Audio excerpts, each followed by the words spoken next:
Hello दोस्तों, आप सभी का हमारे YouTube channel medical and nursing information में आप सभी का स्वागत है। जैसा कि हमने आपको पहले इन्फॉर्म किया था कि कितने स्टूडेंट्स को यूपीसीएचओ और बिहार सीएचओ यानी सीएचओ की एग्जाम्स के लिए बुक या स्टडी मटेरियल चाहिए, तो बहुत सारे लोगों ने हमें बताया, बहुत सारे लोगों ने पोल में आंसर दिया कि इन लोगों हमें चाहिए। तो उन्हीं सब के फायदे के लिए हमने एक यूट्यूब वीडियो बनाया है, जिसके अंदर आपको हमारे अकॉर्डिंग कुछ बुक्स और कुछ स्टडी मटेरियल के बारे में बताया जाएगा, जो कुछ स्टूडेंट को पसंद आए भी और कुछ स्टूडेंट को पसंद नहीं भी आएगा। वो हमारे परसेप्शन के अकॉर्डिंग ठीक है। बाकी आपको जैसा अच्छा लगे आप कर सकते हैं और हमारे चैनल को सपोर्ट करें। ये चैनल आप लोगों के लिए ही है। हमारे यूट्यूब चैनल को सब्सक्राइब कर ले और लाइक शेयर भी करें, ताकि आप जैसे लोगों को, हमारे जैसे लोगों को ये सहायता मिलती रहे। ठीक है, तो चलो आज हम बात करते हैं यूपीसीएचओ और बिहार सीएचओ की बुक्स के लिए।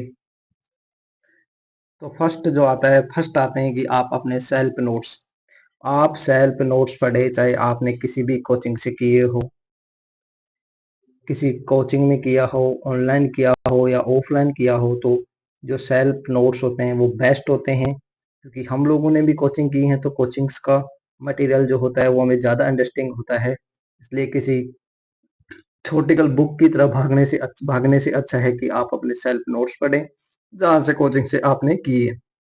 हाँ, आप अपने स्टडी मटेरियल को कम ज़्यादा कर सकते हैं। कम ज़्यादा करने का मतलब है कि कुछ सब्जेक्ट्स हैं जिनको आपको सीएचओ में या किसी भी एग्जाम के लिए आपको इम्पोर्टेंट समझ के पढ़ना है। जैसे कि मैं आपको एग्जांपल के तौर पे बता देता हूँ, 6 सब्जेक्ट हैं जो कि बहुत बहुत इंपॉर्टेंट होते हैं हर एक एग्जाम के लिए। तो पहला जिसके अंदर आता है वो आता है फंडामेंटल ऑफ नर्सिंग। तो फंडामेंटल ऑफ नर्सिंग एक ऐसा सब्जेक्ट है जिसके क्वेश्चन हमेशा एग्जाम्स के अंदर आते हैं, चाहे सिनेरियो बेस्ड पूछ ले या फिर वन लाइनर के तौर पे पूछ ले। तो एक फंडामेंटल एक बहुत बड़ा बर्डन रखता है। सेकंड वन आता है इसके साथ एमएसएन, क्योंकि एमएसएन और फंडामेंटल को ये हमेशा एक साथ पूछ लेते हैं। कभी ये अलग अलग पूछ लेते हैं, कभी इसके डायग्राम पूछ लेते हैं, कभी इसका सिनेरियो पूछ लेता है, कभी इसकी क्लिनिकल कंडीशंस पूछ लेते हैं, कभी इसके प्रोसीजर्स के बारे में पूछ लेते हैं। तो दो सब्जेक्ट ये हो गए important, fundamental and MSN. Third की बात करते हैं हम पीडिया। पीडिया भी एक बहुत इंपॉर्टेंट सब्जेक्ट है। इसके बहुत सारे क्वेश्चन पूछते हैं, जिसमें कार्डियक सिस्टम से बहुत सारे, रेस्पिरेटरी, ऐसे बहुत सी चीजें हैं जो पीडिया में आने आती हैं। फोर्थ की अब मैं बात करूँ तो ओबीजी। ओबीजी ओबीजी एक बहुत बड़ा वेटेज रखता है एग्जाम्स के अंदर। ओबीजी के भी क्वेश्चन पूछे जाते हैं। फिर आता है साइकेट्रिक, और फिर आते हैं आपकी कम्युनिटी। सभी लोग क्योंकि सीएचओ के एग्जाम देने जा रहे हैं स्टूडेंट, तो कम्युनिटी पे ज्यादा फोकस रखते हैं। ऐसा नहीं है कि कम्युनिटी के क्वेश्चंस नहीं आते, पर आज के दौर में इतने ज्यादा कम्युनिटी के क्वेश्चन नहीं पूछे जाते, क्योंकि वो स्टूडेंट को कंफ्यूज करके एग्जाम में पूछा जाता है। लास्ट टाइम चाहे राजस्थान सीएचओ का ही पेपर उठा के देख लेना, राजस्थान सीएचओ का पेपर नो सेट के पेपर के कंपेरिजन में आया था। ऐसा नहीं है कि उसके अंदर वन लाइनर पूछ लिया या इजी पूछ लिया। पर यूपी के अंदर यूपी सीएचओ और बिहार सीएचओ के लिए मैं इसलिए बता रहा हूँ क्योंकि इसका जो बर्डन होगा वो लेस देन राजस्थान होगा। क्योंकि इसके अंदर चाहे आप एसजीपीजीआई का एग्जाम देख लो, चाहे तो आप एसजीपीजीआई का, चाहे केजीएमयू, चाहे आरएमएल, केजीएमयू या आरएमएल, किसी का भी एग्जाम उठा के देखोगे तो उसके अंदर पीआर यादव से आगे नहीं जाता है। बहुत सारे मतलब 70% जो पेपर है वो पीआर यादव के अंदर से ही क्वेश्चन पूछता है। तो हमें नहीं लगता है कि यूपीसीएचओ के अंदर इतना ज्यादा पूछेगा। तो यूपीसीएचओ में भी वेटेज जो होगा एग्जाम के अंदर वो नॉर्मली रहेगा। ठीक है, तो ज्यादा लेंथी ना पड़े, ज्यादा ज्यादा थ्योरी नहीं पड़े, सिस्टम वाइज पढ़ ले तो अच्छा रहेगा, एक तरीके से पढ़े। और हाँ, न्यूट्रिशन को आपको नहीं छोड़ना, क्योंकि न्यूट्रिशन के क्वेश्चन आते हैं, रिसर्च मैनेजमेंट के एक दो दो क्वेश्चन आते हैं। साथ ही में आपके फार्मा और माइक्रोबायोलॉजी के भी क्वेश्चन एक दो पूछ लेगा। क्योंकि पेपर जो चलता है वो प्रोसेस वाइज चलता है। ऐसा नहीं कि एक सब्जेक्ट के ही ज्यादा क्वेश्चन पूछ ले या किसी सब्जेक्ट के क्वेश्चन पूछे नहीं। हाँ, कई बार होता है कुछ सब्जेक्ट के क्वेश्चन आते ही नहीं है, पर इनके भी न्यूट्रिशन और रिसर्च मैनेजमेंट के भी क्वेश्चन पूछता है। दूसरी चीज, आपको सभी का एक सिस्टम वाइज एक तरीके से स्टडी करनी है, इससे आपको बहुत फायदा मिलेगा। नेक्स्ट हम चलते हैं, एक तो हो गया स्टडी एक तो हम ये हो गया क्या, सेल्फ नोट्स जहाँ भी आपने कोचिंग में की है, बहुत ज्यादा बेनिफिशियल होता है, इससे ज्यादा बेस्ट मुझे नहीं लगता कि कोई बुक्स होगी।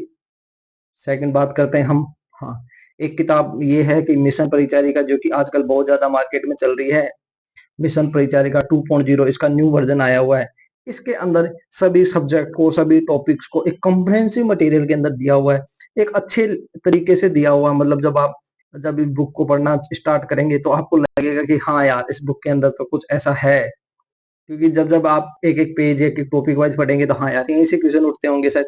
क्योंकि नोटसेट प्री देख लो, किसी भी एग्जाम में देख लो, तो नोटसेट प्री जब मैंने दिया था तो इसके अंदर कम से कम 20-25 क्वेश्चन तो direct as it is line to line आए हुए थे।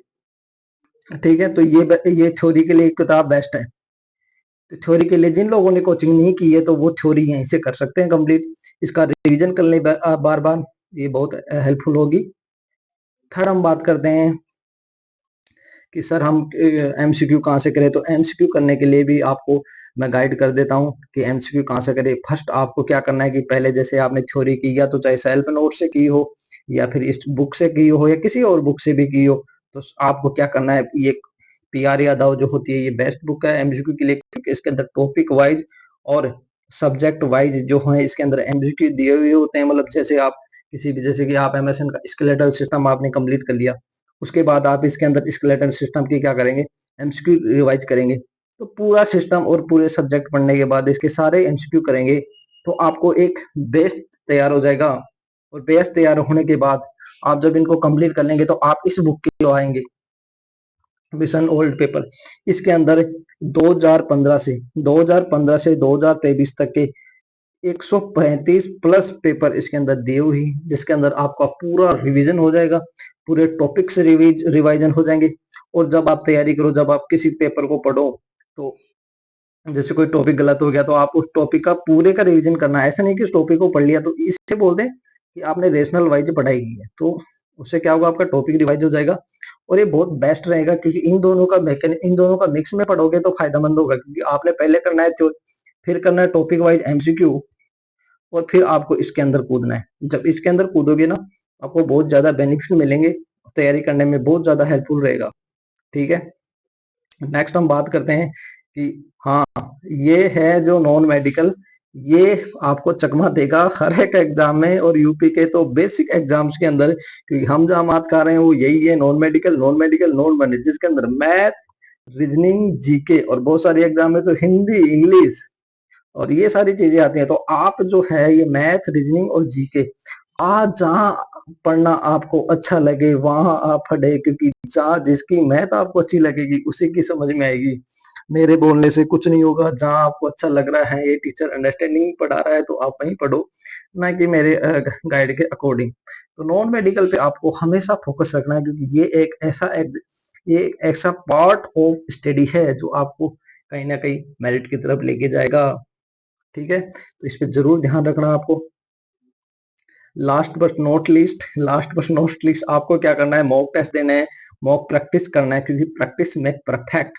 तो सभी स्टूडेंट्स को किसी भी कोचिंग का, किसी भी जैसी जिस कोचिंग में आपने कहीं ले रखा वीडियो, या कुछ जैसी भी आपको कोचिंग अच्छी लगे, किसी का भी आप मॉक टेस्ट ले सकते हैं। मॉक प्रैक्टिस के लिए आप दे सकते हैं, क्योंकि आप चाहे 2 दिन के अंदर दे, चाहे डेली दे, चाहे एक वीक के अंदर, पर प्रैक्टिस प्रैक्टिस बहुत जरूरी है। बिना प्रैक्टिस के आप ना तो टाइम मैनेजमेंट कर पाएंगे, ना आपको पता होगा कि कैसे पेपर देना है, ना आपको कुछ ऐसी ऐसी चीजें आप जो एग्जाम के अंदर गलतियां करती हैं वो यहाँ आपकी पकड़ी जाएंगी, और आप यहाँ पे इसको सुधार सकते हैं। क्योंकि एग्जाम से पहले आप कितनी भी गलतियां कर सकते हैं, पर एग्जाम के बाद, एग्जाम के अंदर अगर आप कोई गलती करते हैं तो वो उसका आपका खामियाजा भुगतना पड़ेगा। तो मेरे सभी दोस्तों को यही बताना चाहूंगा कि अच्छे से पढ़े, पहले आप थ्योरी करें किसी भी कोचिंग से, आप बुक पढ़े, फिर आप एमसीक्यू करें, फिर आप लास्ट ईयर क्वेश्चंस करें, फिर आप मॉक टेस्ट भी दे साथ साथ में, तो आपका जो बेस है वो बहुत अच्छे से क्लियर हो जाएगा। आप आप नॉन मेडिकल भी पढ़े, ताकि नॉन मेडिकल जो आपका मेरिट्स में ऊपर लेके जाती है, तो नॉन मेडिकल पे फोकस रखे। और आप अपने हिसाब से देख लो, बहुत सारे यूट्यूब चैनल हैं जहाँ पे नॉन मेडिकल अच्छे से कराई जाती है, तो आप यूट्यूब चैनल देख सकते हैं। आप हमारे व्हाट्सएप ग्रुप को ज्वाइन कर सकते हैं, यही था सीएचओ के लिए। तो आप व्हाट्सएप ग्रुप को ज्वाइन कर सकते हैं। हमारे यूट्यूब चैनल को प्लीज सब्सक्राइब कर लीजिए।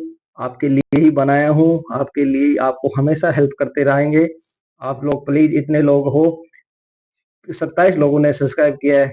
सभी लोग सपोर्ट करें, आपके सपोर्ट के बगैर ये नहीं चलेगा। तो आप सपोर्ट करें और हमारे व्हाट्सएप ग्रुप को ज्वाइन कर ले। जब भी कोई अपडेट आएगी, जब भी कोई वैकेंसी आएगी, तो आप तक इन्फॉर्मेशन डाल दी जाएगी। आपको अभी तक भी आपने देखा होगा हमारे ग्रुप में जो भी इन्फॉर्मेशन आती है, सटीक आती है, सही आती है, गलत एक भी नहीं आती। जब कोई गलत होती है तो आपको पहले ही इन्फॉर्म कर दिया जाता है, या हमारे द्वारा उसमें कोई शेयर किया ही नहीं जाता।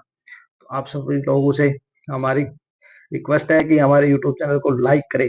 देखो, कंटेंट अच्छा है तो लाइक करने में कोई दिक्कत नहीं है, सपोर्ट करने में कोई समस्या नहीं है, क्योंकि हम लोग आपको सपोर्ट कर रहे हैं। तो आप लोगों का भी दायित्व बनता है कि भाई को सपोर्ट करें।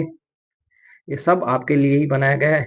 आप सभी को बहुत सारा थैंक यू, आपने अपना टाइम दिया, हमें देखा। Thank you so much.